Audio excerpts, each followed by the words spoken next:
Class 12 biology से most important topic लेकर के आए हैं जो बोर्ड परीक्षा 2026 में पूछा जा सकता है।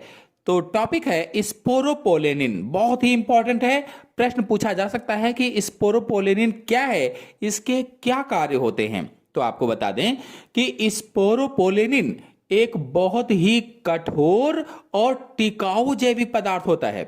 बहुत ही कठोर और टिकाऊ जैविक पदार्थ जो लघु बीजाणु अथवा परागकण की बाह्य परत में पाया जाता है।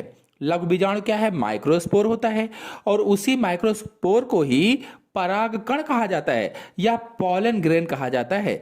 तो हमने आपको जब संरचना समझाई थी परागकण की तो बताया था जो परागकण होता है अथवा जो माइक्रोस्पोर होता है वो मुख्य रूप से दो परतों का बना होता है। बाह्य परत एक्साइन और आंतरिक परत इंटाइन होती है। तो जो बाह्य परत होती है वो स्पोरोपोलेनिन की बनी होती है या उसमें स्पोरोपोलेनिन नामक पदार्थ पाया जाता है और यह ताप, रसायन एवं जैविक अपघटन का प्रतिरोधी है। किसका किसका? ताप, रसायन और जैविक अपघटन का प्रतिरोधी होता है और यह परागकणों को जीवाश्म के रूप में परिरक्षित करने में सहायक होता है।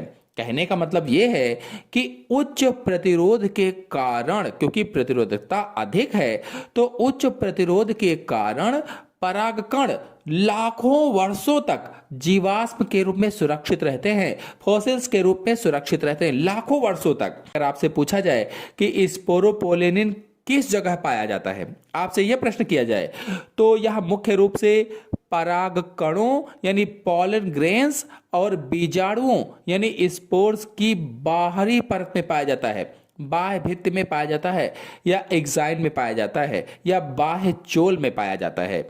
अब अगर आपसे कोई पूछे कि इसकी प्रकृति क्या है तो यह एक जटिल कार्बनिक बहुलक है, ऑर्गेनिक पॉलीमर है। जटिल जिसका मतलब यह है कि यह कई छोटे छोटे अणुओं से मिलकर एक बड़ा अणु होता है, बड़ा अणु।